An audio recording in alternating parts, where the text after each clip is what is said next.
Salut, je suis Keba Abdoulaye Diédhiou, formateur au cabinet Kasoumaï Création Consulting Projet K2CP. Aujourd'hui, nous chercherons à connaître ce qu'est un projet. En remarque importante permettant de comprendre ce qu'est un projet, nous verrons successivement les premiers points clés à retenir, les deuxièmes points clés à retenir, les troisièmes points clés à retenir et enfin les quatrièmes points clés à retenir, toujours concernant le projet. Jusqu'avant, n'hésitez pas à mettre un gros pouce pour montrer que cette formation vous plaît. Abonnez-vous et likez cette vidéo pour permettre à beaucoup de personnes à bénéficier du contenu de cette formation.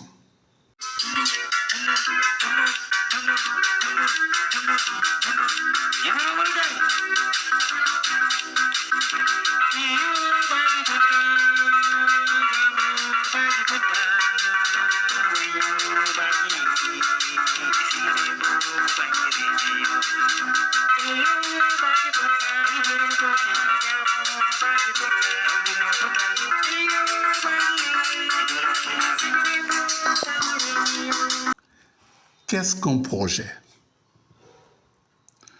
Un projet est un processus unique de transformation de ressources ayant pour but de réaliser un ou des objectifs précis à l'intérieur de contraintes budgétaires, matérielles, humaines et temporelles.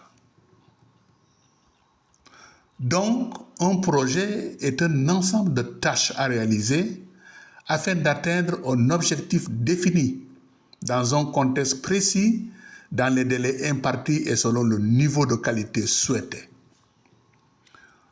Autrement dit, faire des projets, c'est se projeter dans le futur et accepter la part d'incertitude qui en découle. C'est anticiper sur l'avenir. Un projet suit généralement 6 étapes. Trouver une idée de projet, vérifier que cette idée correspond à un besoin à satisfaire,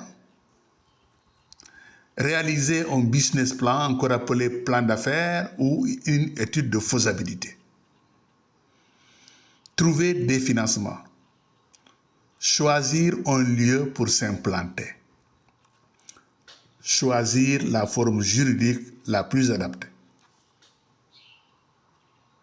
Premier point clé à retenir. Pour arriver à convaincre les différents interlocuteurs, il faut faire une étude de faisabilité du projet en bonne et due forme, avec un dossier économique et un dossier financier bien ficelé. Au besoin, la faire réaliser par un professionnel et prévoir plusieurs copies pour en laisser partout où besoin sera. Ne pas négliger l'aspect esthétique, la présentation, la forme du dossier de projet.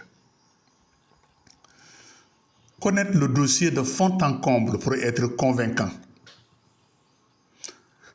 Ne pas hésiter à faire un bilan en mesurant le chemin parcouru et décider en toute sérénité d'arrêter ou de poursuivre.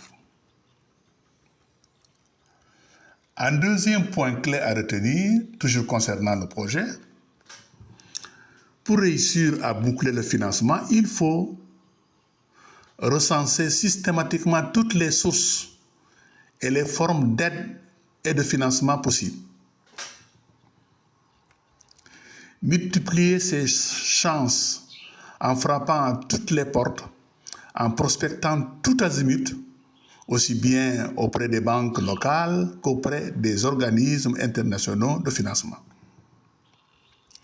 Ne pas négliger les formes particulières de financement, que sont le leasing, le crédit bail, le crédit fournisseur, les comptes courants d'associés, le portage, etc. Maîtriser le dossier et se familiariser avec les termes techniques et banquiers. S'armer de patience. Quand il s'agit de sortir de l'argent, les décisions ne se prennent pas aussi rapidement. Donc, il faut s'armer de patience. Les troisièmes points clés à retenir sont les suivants. Avant de constituer la société,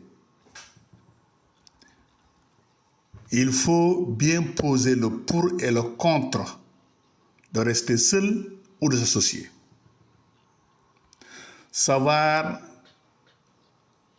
choisir ses partenaires éventuels.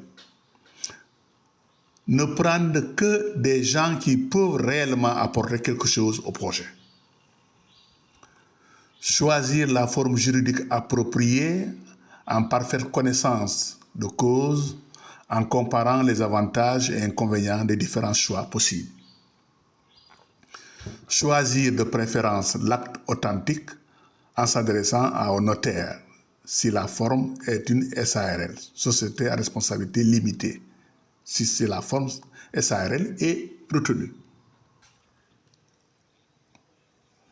Un quatrième point clé à retenir, pour réussir le démarrage de l'entreprise,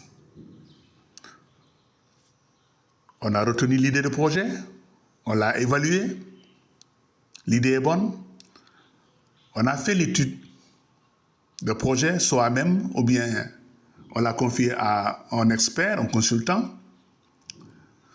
On a cherché les financements auprès des banques, etc., des organismes de financement.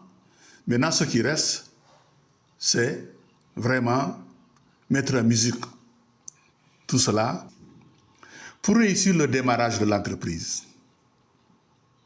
L'entreprise est créée, maintenant, il faut la démarrer. Il faut préparer minutieusement les différentes activités d'avant-démarrage. Éviter de faire des folies en mettant des sommes trop ou à ces relations trop élevées ou à ces relations dans l'aménagement des locaux et tout ce qui constitue un investissement improductif. Autrement dit, au démarrage, il faut éviter les dépenses folles, surtout quand ces dépenses constituent un investissement improductif. Il faut aller tout doucement. Recruter du personnel en évitant de tomber dans le travers du népotisme, c'est-à-dire tendance à accorder des avantages aux membres de sa famille, à ses amis ou à ses relations, indépendamment de leur valeur excessive. Faire attention à ça.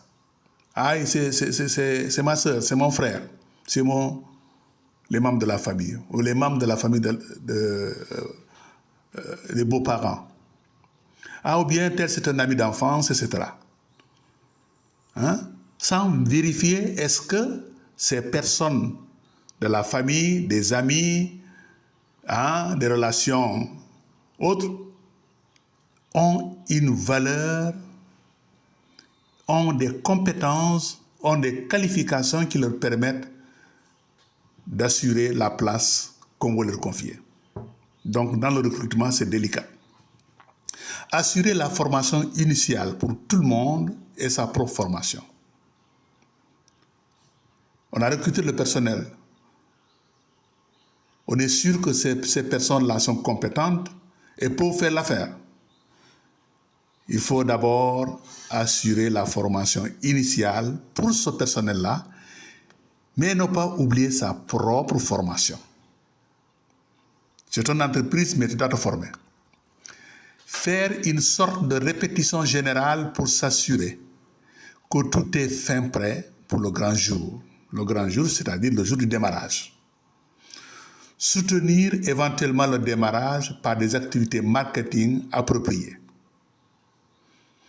Ne pas oublier d'accomplir les formalités post-démarrage.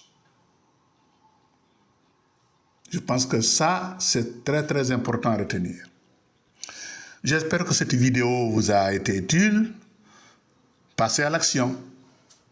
Je vous souhaite plein succès. À bientôt et merci.